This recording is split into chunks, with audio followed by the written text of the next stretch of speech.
Isa na naman pong mapagpalang araw sa ating lahat. At ako pong muli si Captain Santiago from Batch 3. At nais ko pong ulit ibahagi sa inyo ang aking daily devotion for today. Na ang ating topic naman po ngayon for October 22, ano ang kahalagahan ng Diyos na hindi nagbabago?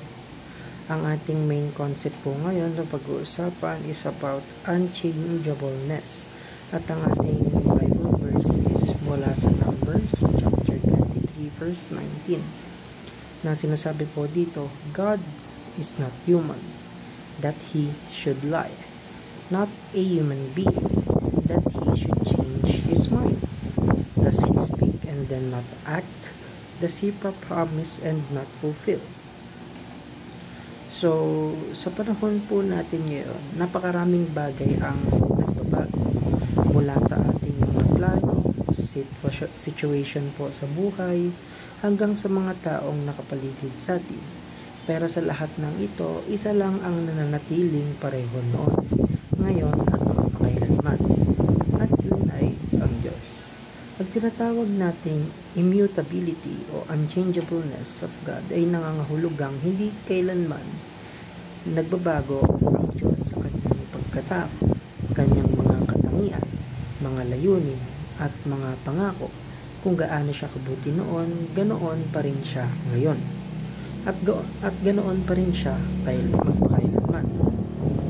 Kaya nga po napaka-assuring isipin na kahit magbago ang mundo, ang Diyos ay nananatiling tapat.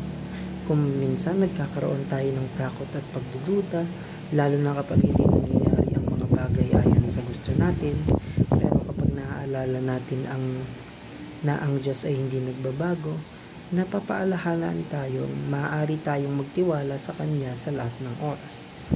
Hindi siya nagsisinungaling o bumabawi po sa Kanyang mga pangako, sa Kanyang promises.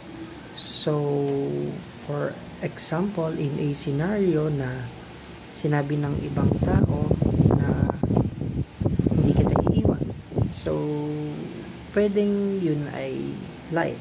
Pero kapag si God po ang nagsabi na I will never leave you nor forsake you, yun po ay makakasigurado tayo, paniguradong totoo yun noon, ngayon at sa mga susunod pang panahon, dahil hindi nagpabago ang kanyang pagmamahal sa atin, which is the unchangeableness.